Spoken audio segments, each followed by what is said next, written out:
Hello and welcome to the latest episode of the Laois Football Podcast with Laois Today. But we're actually in Kildare today. We're in the Joe Mallon Motors, beautiful Joe Mallon headquarters, showrooms here in Naas. Dacia, Peugeot and Renault dealers, of course, and I'm delighted to say that I'm a proud ambassador for Joe Mallon Motors, as is our special guest, Johnny Doyle, former Kildare footballer. I'm also joined by Maurice Deegan, a three-time All-Ireland referee, and our own Alan Hartnett from Laois Today. So thanks for tuning in. I want to thank our videographer Paul Dargan, Oisin Morris here in Joe Mallon Motors, and of course the boss himself, Anthony. He's sitting there keeping a close eye on us. I might start with Johnny Doyle. What do you make of these new rules so far, Johnny? To be honest with you, at first when I went through them I was very sceptical. I didn't, there was a lot, I thought it was too much at once, and there's still a few of them maybe I'm just a little bit unsure of. And obviously, you said fine at inter-county level, you have your linesmen and umpires and fourth official and everybody's how are they going to work at club level. So all those things, I suppose, before a ball was kicked, and we were seeing them in the sandbox games and maybe a couple of challenge games, and that's all very fine. But once the competitiveness comes in, were referees going to be able to see everything? But look, at so far and what I've seen, the vast majority, I think they're adding to a great game. Obviously, we have a lot more competition from a point of view of kick-outs, and never was the ball winning ability around the middle as crucial as it is at the moment. Even though in time I think teams are going to come up with kick-out strategies to try, but it does make it that bit harder. Again, I know that the 12v11 is getting a lot of criticism in certain quarters. I can see merit, but there's something a little bit enjoyable about it for someone on the outside. What ones do you like and what ones do you not like of the new rules? I certainly think the kick out is good. There's competition, contests all over the field. I like that one. I wasn't a big favour of the mark, the old mark, the 20-metre mark, because but now it's defined. Because you don't really see any marks now in the game, any sort of inside forward marks. Probably not as much, but I think over time, when coaches are going to work on them a bit more, and they're defined by two lines now. Because sometimes it could have been 10, sometimes it could have been 15. It depending on the it's very difficult to judge how far it was. So now it's defined by two lines, and I do like the 2-pointer. Do you? I like the 2-pointer in regards to it encourages players maybe to shoot more. Like, we all go to see games to get the score, see the best forwards. It makes I think it's brought kicking back into the game. So in general, as I say, I think it's been positive to the game. And especially I just felt even the last two weekends, maybe the lower divisions, there's a lot more helter skelter maybe than the higher divisions. So the pedestrian thing seems to be gone out of it. As a player, I'm sure you would love the 2-pointers. Well, as someone said to me in the club, God, the 2-pointers would have been great. You could have brought closer to goals. So I would have been accused from shooting on sight at times. But yeah, no, you would. As a forward, I suppose that's what you wanted to do. You felt that was your job, and I would encourage any forward if they thought. I think the county level they should all be able to get. I know the win conditions and all that. Yeah, I think so. But I think there's a freedom now, and I don't look at. I was involved with Kildare for a couple of years, and you would have always coached players. Look, you decide. You're the one with the ball. It's very easy for me to come back and say, "Oh, you shouldn't have taken that shot." If you feel the shot is on, you go for it, because we miss the shots we don't take, and certainly look at if you're taking shots from the corner flag or something like that, then we'll come in and we'll have a good conversation. But you have to empower players and empower forwards to do what they're good at. I think the arc is a bit too close for inter-county. Like, you in your prime would have been kicking 2-pointers every day, and I there should be really special ones, and but maybe I'm being a bit too severe at that. Yeah, I wouldn't have thought that now just from looking at it, and it'd be interesting to get other views on it. I like it because, and plus, there's certain games over the weekend. You look at Derry and Galway. You look at Kerry and Dublin. You think in the north, the Euros games over half time, where I thought it brought that, it just brought it life. And people, I think teams now can see, well, look at, maybe you're not in a good position at half time, but look at, this is all to play for. And there's nothing as bad as a game getting to the stage where it's over and there's just seeing out the time. So I think it's brought that back into it. So that's a positive for me. Maurice, what feedback, you were obviously on the football review committee and you have to go to a meeting and we don't want to hold you up too long and all of that, but Johnny was late. let's cut to the chase. Johnny was late coming. Traffic. what feedback are you getting most on the rules? I'd say the biggest feedback we're getting is the 12 and 11. That seems to be the biggest one. The keeper coming up all the time. But I agree with Johnny.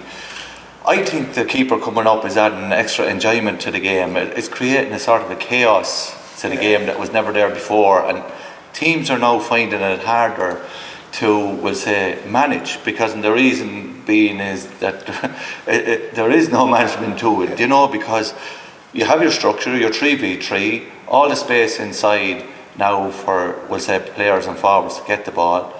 It's totally changed. Kick-outs, which Johnny spoke of, is massive. I can give you an example. Kick-outs in 2023 and 24 were at 30%. First round of the league this year, they're at 66% kick-outs. What do you for mean? contested For kick-outs. contested kick-outs, yeah. So they've gone through the roof. The solo on goal is another one, which is a brilliant rule. If you took out all the other rules and left in that, that's a game changer in itself. There was, in the first round of the league, there was about 112 solo on goals. All the teams then started to adapt to it. The second round of the league, it's gone to 160 solo on goals. So the teams are evolving with the new rules and adapting. Now, I do say, what I will say is, and Johnny tipped on it as regards referees and how will referees adapt to it. That's where I'm going to teach a few Kildare referees, you know what I mean? But, no comment. but like the club referee is going to probably be the hardest. And look, at the inter-county referee has all the support mechanisms there in place. You have your linesman, your fourth officials, and with the hooter now in place, you actually have a fifth official now. So he's looking after the time. So with the club referee, it is going to be difficult to start off with, and I think, to be honest with you, the referee will also evolve and adapt to the game going forward. You know. Yeah, and that's one of the things we had our first round of our pre-season tournament last weekend, and I was at the club game. Retired. Well, I was at the game, and I still haven't go to the game. But we had, the referee was speaking his way through the game, and that was something. It was minor matches the weekend before, and I was talking to a few different lads, and they were, the referees saying, "Look, I won't see everything, but look, we'll explain as we go. We'll all learn from this." And I thought that was really good. The most experiences were a positive experience. So sometimes we can contemplate a lot of things, but actually till we jump in and see how it goes. Like, it's no different. A referee could miss a ball picked off the ground, but and we play on. So I think that's going to happen, and it is part of it, absolutely. Have you fears about like Alan Wood playing Kappa or Alan Ock playing Joseph or something, that like poor referee who's there on his own, like look, an awful lot to be watching. Regardless, even in the old rules, do you know the way it was? You're going to have referees that will obviously won't perform to the standard required by the two teams. But to be fair to them, these new rules, they have them actually studied to the letter of the law. Do you know, they're really, really looking into every facet of the game going forward. My concern is they're actually doing so much, they're looking so much at the new rules, they're nearly forgetting about the old rules. Yeah. Do you know? So the steps to these are the rules. These are the rules that they're starting to forget about now. But it's all going to be. I'd say a work in progress going forward. Do you remember the time they clamped down on the hand pass and it had to be a closed fist pass? And I think like Martin Morrissey and Liam O'Neill were on the Sunday game showing us how to hand pass the ball properly. And I remember playing a club game maybe the following evening or something, and the referee, he blew everything as a wrong hand pass. But like, he could have taken the head off a lad. He wasn't watching that side of it at all. And I suppose that's just human nature. Alan, what's your first impressions of the rules? And you've seen them at the coalface. Yeah, I've only seen club games live. I actually haven't seen it. I've seen county matches on telly, but not live. And you were talking there about the Laois game last weekend that Niall Corbett sort of alerted the linesman to 3 go. Yeah. And I was at the club matches, and like, that's just not going to happen, because it's not possible. No. Like we were there. I was down in Cretty Yard, and Tom Kennedy was refereeing the game, and the play at one stage was right down the bottom corner, inside the 14, out near the sideline. So where's you're supposed to be there? Like your ideal probably around the 21 if you're watching play, and like you look behind you. You can't turn around and look over your shoulder to see is there 3 lads up the field. You have to watch the sport doesn't let you know though. They let you know, but I think I asked Tom about it afterwards, and he said to me, Alan, it's the same as any other club match. If I'm reffing a game and the play is down there and the cornerback decides to take the head off the corner forward down the other end, if I don't see it, there's nothing they can do about it. What we're telling referees at club level anyway is not to be worrying about what's going on behind. Referee what's in front of you. That's where the ball is. Referee what's in front of you, because if you start looking for things that aren't there, you're going to draw trouble upon yourself. It's as simple as that. The only thing I would say on the rules is that it must be a help to the referees that the punishment is so severe. Severe, if they do break the 3-2, it's a free on the 21 at the far end. So that's what refs it for you nearly. And you do find a couple of games that I watch at club level is that teams are nearly policing it themselves. Even when they step over the line, just one of them say, you need to get back. Where the referee's gone on, he doesn't have to see it. And there's I find there's a lot more communication among the players themselves, but they're hyper aware of it now at the moment. Absolutely. But the only thing is, if you're to cross the line and leave it 2 up at the far end to take your third man out or whatever, you nearly want to go all the way back. What advantage is it to go 2 or 3 yards past it? Like you're having no impact on the game. Like. You see, the big thing and the big issue here is when the players are passing the halfway line for the referees. Did he pass it intentionally? Right. Which, if that is the case, he passed it, that then is a free in the 20-metre line. If he passed it unintentionally, so say he's going for the ball and he gets his shoulder and he's knocked out over the halfway, that's unintentional. Then it's a free from where the foul occurred. There's a massive difference between the two, and really and truly that's up to the interpretation of the referee as to how he sees it. So if he sees it as intentional, well, it's a massive punishment. If it's unintentional, it's just a free. You can't chop a lad out over it and get a free at the foul. I'd say that in your day, probably when you were playing on and off. Ever send them off, Maurice? No, I never got the chance to. I would never. You never caught you. I know. I'll tell you now. To be fair to Maurice, I'd be cute enough never to misbehave when Maurice was reffing. Some of your colleagues now might be a bit different. That's what Johnny said. Here, when Johnny was taking the frees, would you have had the spray out? No. Well, lucky enough. So tell us this, so you were a free taker. The spray, like, sure, you would have been robbing 5 or 6 yards with every free, surely now. You can say it now. You would, absolutely, you would have tried to, especially out of hands, and I would have taken a good bit out of hands in the winter months where during the summer I'd take them off the ground. But obviously you're trying to get the best possible advantage you can, and you would, and lots of times I'm sure if you look back, Maurice probably told you go back a bit there, Johnny. But that's human nature, and I suppose when you do have the phone, you won't get it. No, you won't get away with it now. But we were having a good laugh. Our good friend Chris Conleth wouldn't have fared well with the spray. No, he'd have it on his boots a little bit. But it was even the line ball, like where I remember.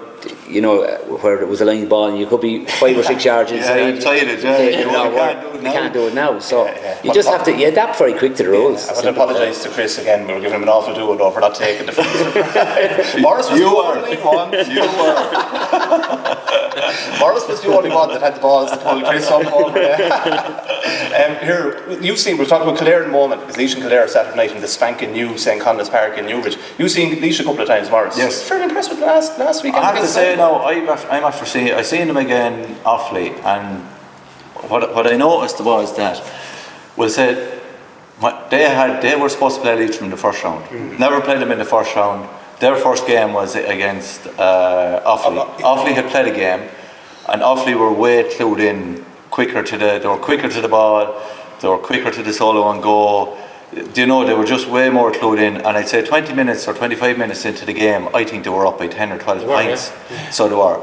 And it took a long time for Laois to adapt to it. But then when they went to play Sligo, so they were after playing Leitrim in the interim, and then they went on to play Sligo then last Sunday, and I just couldn't believe I was looking at a different team. In the first half they were very, very good, and the way they moved the ball, how quickly they were thinking, how quickly they were on the solo and go, and they were flying it compared to when they played Offaly 2 weeks earlier, and how quickly they had evolved. And I think that's what you're going to see with a lot of the teams. But I think if Laois play against Kildare, I've seen the odds on it, and Kildare are the hottest of favourites. If Laois play like they did against Sligo, geez, they have to have a decent chance. I know, they bet Kildare last year.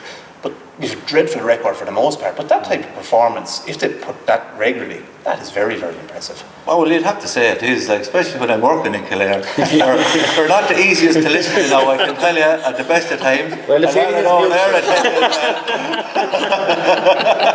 I generally get an odd text from my sitting over there about it. Here it's in the Newbridge, the new Newbridge, Johnny. It's absolutely fabulous. Yeah, fantastic stadium, and we get a lot of criticism in this county for when we do things wrong. So we should give plaudits when we do things right. And look, before it was developed, it was all thought we should get it out of town and maybe a bigger stadium. But they've done a fine job, a really good job.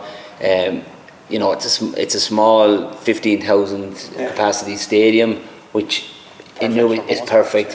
When there's 5,000-6,000, it feels like it's full. The great atmosphere. The surface is second to none. There's a new surface on it, completely as new well surface. as new sand. Absolutely, yeah. Now it'll take a little bit of time to bed in and get a good cold bath, but it's perfect. The pitch is bigger, it's longer, and it's we can use a lot of things as excuses. We can't lose. But the old pitch and the old ground, it wasn't modern or anything, but it was a great home ground for you. It was. It was. Someone said it wasn't great, but it was our home, and that's what. And we've had poor days as a player, poor days, but there was no feeling like maybe. A Laois coming to town or an Offaly coming or and some great qualifier games there. We did absolutely, we had a few great games, and when it was full and heaving, I remember in 01 we played Donegal in the qualifier one Saturday evening, scorching hot evening, and we were 10 down at half time and the crowd got in and we ended up winning by a point. Brilliant. The Dermot Hurley was a huge one, wasn't it? That was, brilliant. I was there in the Mayo, or for the Mayo, that Newbridge or nowhere, but not as a player. But the best atmosphere was that evening of Dermot. And that was against Antrim, wasn't it? Yeah. We should have lost. We should have lost that game. Did you get to Ireland semi-final? Was that that year? You refereed that, Maurice? I don't know. I can't remember. I can remember. We did, but we should have been beaten. We went up to Casement the next week and we just kicked on. But that was a great. Went to replay. But the days like that in Conleth, and as I say, look at. The dressing rooms weren't great, the stand, but there was something very. Even the day were you involved when they beat Dublin in the league a couple of years ago? The background. Yes, right. Absolutely. And again, the first day that we played Kerry, we drew a Kerry there. Brilliant crowd. There was no. But and it's town centre as well. It's a unique location. And even it's funny. I went in for the first game against Fermanagh and. Coming across the road, there was lads. We would have grown up and gone to matches, and you go to coffees for a pint before, and there was a crowd, and that was all. But there was a great buzz going into the place, and that feeds onto the energy players, feeds absolutely, and there was you can nearly smell the freshness of the place, the newness in it. So, but actually, you have me worried now. We'd be envious of that, that following, that support that you do get. We don't get that. They don't. That's unfortunate. But then you've bigger population here too, and the hurling side of things, rugby, soccer, are all. Horse racing huge up here. Yeah, but. The number one is football. And God forbid if we ever won a whole lot, we'd go mad altogether. But it is, and very little can we probably talk a little bit about we went in a bit of a free fall last year, but very little that turns. Very little, and the crowd are back. And we're in Division 3. You walk down the street in Naas and Newbridge, they tell you we're too good for Division 3. We should be. But they'll still come out in their droves and they'll support the team and for every keyboard warrior there's 100 people that want not only for Kildare and would wish you well, and if it's not going well would clap you in the back, keep at you, sure, that's what keeps you going. Tell us your own personal experience over the last couple of years. Ended on a sort of a sour note. Laois beating you in the championship from the start isn't a great thing for a start, but it sort of got away from you. How do you reflect on the couple of years involved? It was a roller coaster really. There was some really good days. I would have been involved with a lot of those young lads coming through through development squads and stuff like that, and to see them go through that player pathway and come out with seniors was great to see, and it was you watch them grow from boys to men and stuff like that.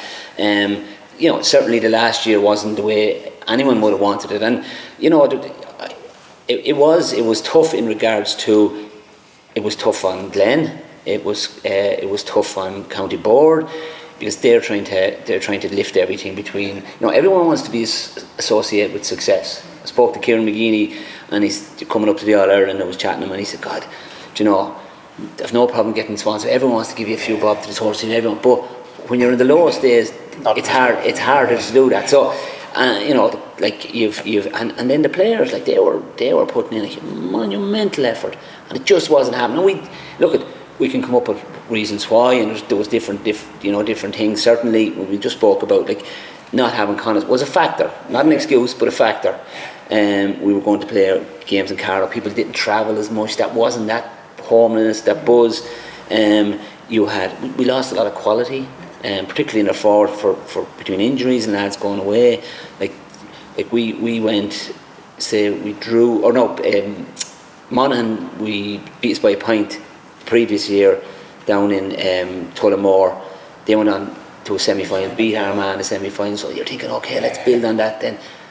And from that team that finished that day to the team that Laois beat, it was 8 players not on the team. Yeah. So that, like, and not only, you're not being disrespectful to the other players, but what it takes away then is competition. Yeah. So if Maurice and I are going to referee the All-Ireland, he's going to make sure his standards are fairly high now, because he knows he's under pressure from me. Yeah, it's a sort of organic thing that competition comes from. Yeah. So we lost that. And did we make mistakes? Absolutely. So between the whole lot of, but look at, you learn. Sometimes they're the real learnings for you. I wouldn't embitter you, like, or anything, like, because you've put a lifetime into playing with Kildare, and then a really bad experience like that, maybe. Yeah, no, but the funny thing about it is, and you maybe your sister would ring, or one of your friends, you all right? And I said, grand, I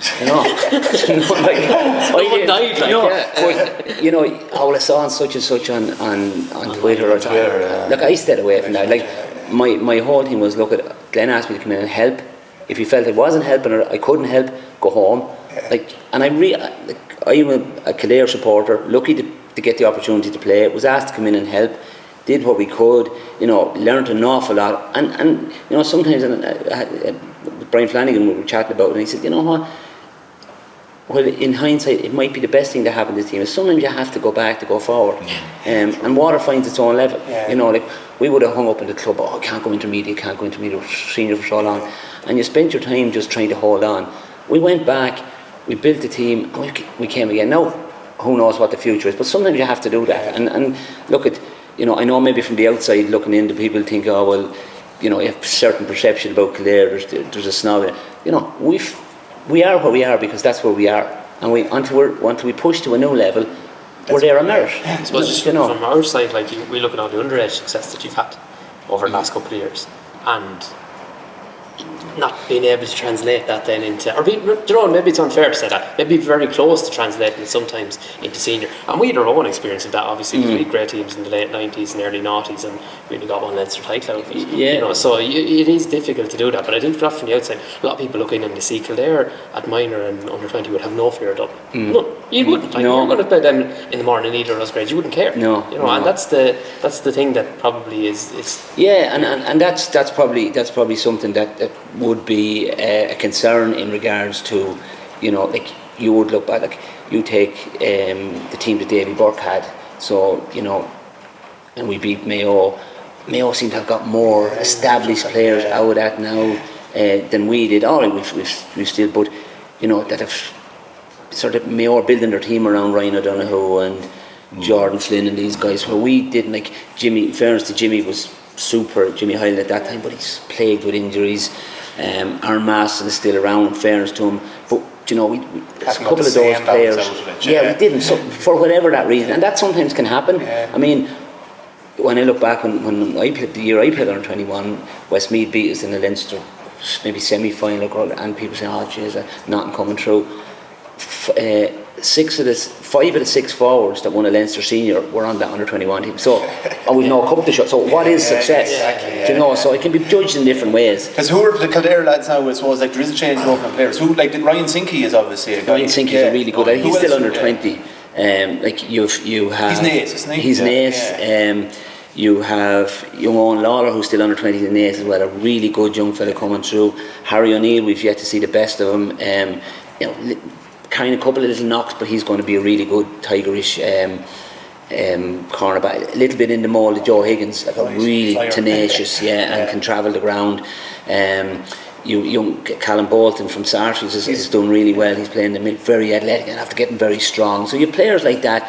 But I suppose the challenge for them is things are going well at the moment.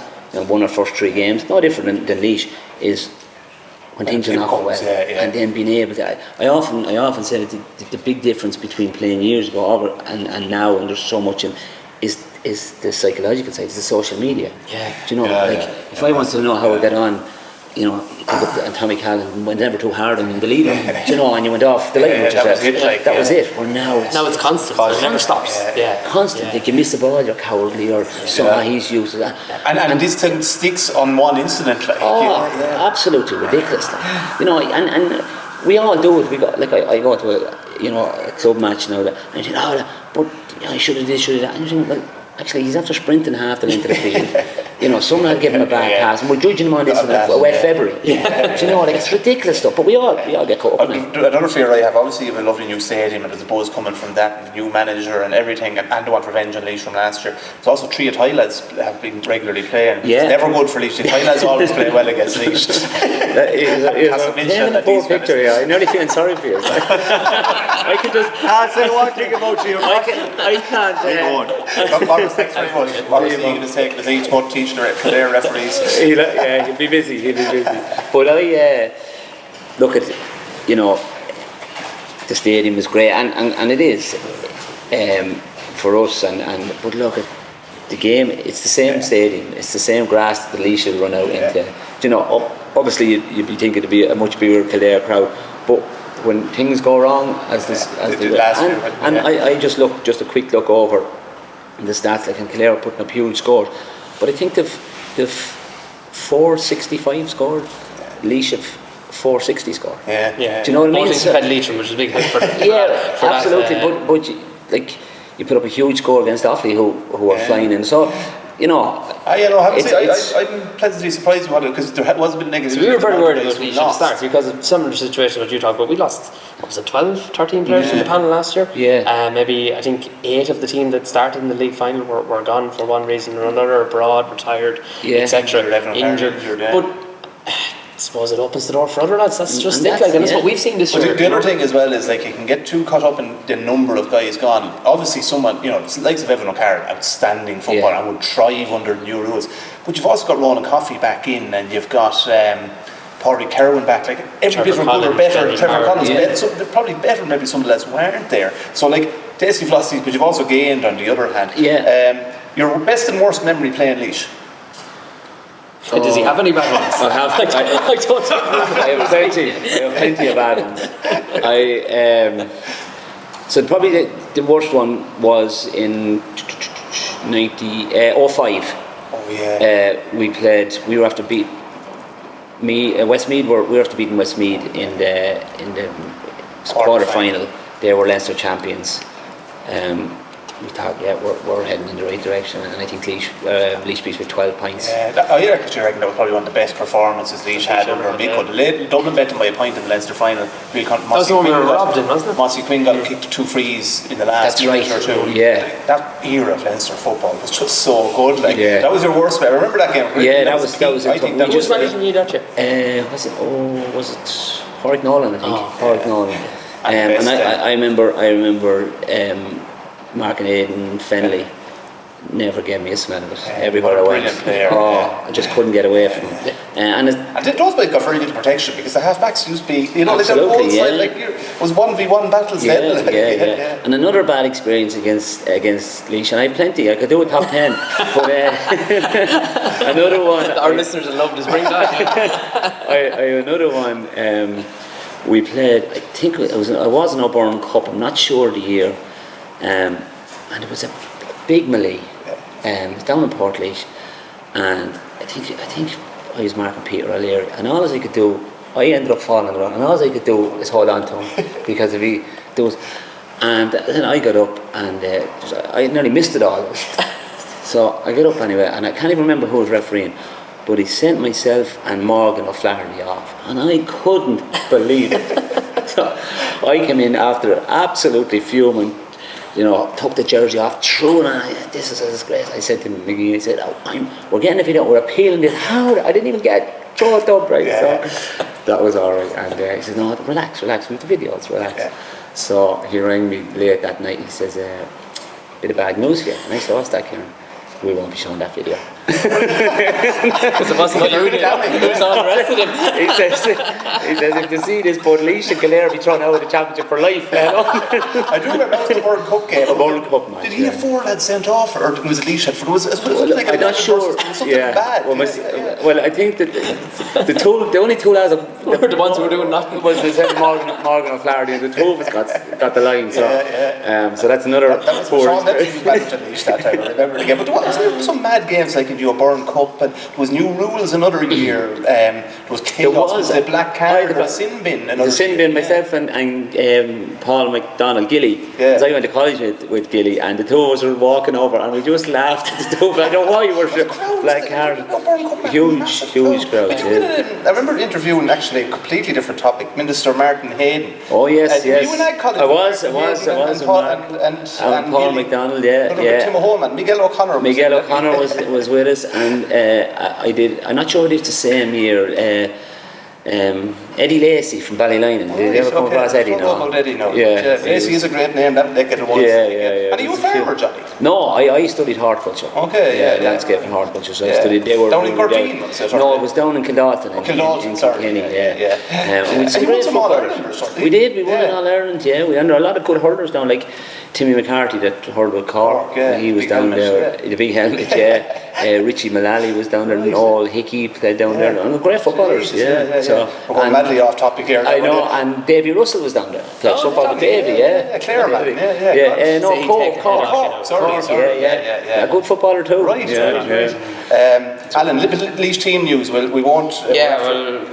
Benny Carroll is out as far as we know. We believe he went off obviously in both games, but I think his hamstring that he has done now. So a hamstring injury is a disaster now because the season's so condensed. He missed 4 matches. Years ago you get a hamstring and you might miss 1 or 2 games. Now you could miss the whole league. It's an awful injury. And he's coming back. He's another guy I didn't mention. He wasn't there the last couple of years. And back since fabulous 2019. Going back before that. So so he's going to be out. That's great. Conor Heffernan had been in the team, but had been playing on that DCU team with Sigurdsson. That won Sigurdsson. So he kind of lost his place because he'd been playing midweek.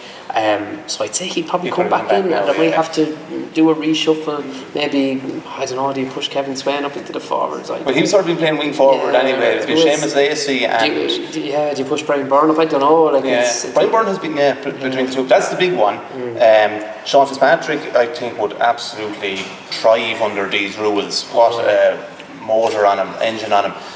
But the Benny Carroll is the big team news, the injury one that's going to be. Other than him, I think everybody's okay, so it'll be more or less the same, I would expect. I'm after being at the 3 Laois matches today, Johnny. I saw them against Offaly. It was up in Ballymore and Leitrim, and it was in O'Moore Park. Alan has been on hurling duty the last couple of weeks. I love the Laois Kildare matches that we spent my life watching Laois Kildare. It's killing them, they can't go. I have to MC the Kilcavan GA dinner dance in the Tullamore Court Hotel. And I can't, a lot of my friends in Kilcavan, and they've had a great year and all that, but it's either taking joy now out of bringing me over that. Finally, Johnny, you had a great club career as well. You beat Ballylinan in the Leinster Club semi-final. You won Leinster after that. And you were retired last year. Is that actually true? Have you stopped playing, or? Well, I made one mistake. I made one mistake that time. Because I came off after a tie match, Tyre after beating us, and it was Jerry McNally, Tommy Call, a few of the local, and someone, don't know which one, said, "Is that you?" And I said, "You can't go forever," and kept going. Well, it blew up. And I was there. Nobody retires from the club. He always says that. You're not. You're not. You get the call at any stage. Exactly. And the other thing as well, which I've learned, is that as soon as that took in, I'm on the executive now, I'm on the football committee now, and now we're looking at a fundraising committee, and I seem to be stuck in the middle of that. So it'll be easier to be playing. But look, will I play a bit of junior this year? I will. I'm not out slogging. I do a bit of running to keep myself right. I'm not out slogging at this time, and as I say, I went down to look at them play in the Irish Cup against Naas last weekend, and it was bitterly cold, and I was putting my hat down over my ears, and I said, this is not too bad. So you'll be playing with the junior, when the sun comes out. God help the poor junior Steve corner back in there, that's the market. You'll be out midfield anyway. You've a good few years to go before you end up forward line. We've Greg Ramsbottom in our club. Oh yeah. Sure, Greg, I wouldn't like to put an edge on Greg, but Greg is managing Ballymun Kickham's up in Dublin at the minute, and he's managing the last as well, so we didn't get as much use out of him, but we still managed to get him back for the Junior B final. And he came on for the last 15 minutes and played a starring role as well. Do you know who was so that came on and played it was Morris's son came on Cormac, in that game and caught the last ball at the end. Johnny Doyle, you've been brilliant with your time as usual. Always enjoy chatting with you. Even for Kildare, man, you're very sound. That's half a compliment. I did watch a lot of that Kildare team as a young fella. I always enjoyed watching yourself and Glenn Ryan and Brain Moe, Dermot Early and all of these fellas. I want to thank Anthony here of Joe Mallon Motors and Oisin Morris, who's the Mount Millick man. And I remember I'm playing with Mount Millick as well, and Maurice Deegan, who's gone off to coach referees, our videographer Paul Dargan. As always, we're proud to be Joe Mallon Motors brand ambassadors, and we've been going around in the Arcana for the past year, parking it always where to be seen. Anthony, you need to know that. We'll always park it where it needs to be. Washing, he's telling me, yes. That's a good one, very good. Yeah. The country roads at this time of the year, Anthony, not easy, but yes, wash it, I will wash it. Johnny Doyle, Alan Hartnett, Maurice Deegan, who's gone. Thank you very much for your time. Over now, good luck, God bless, goodbye.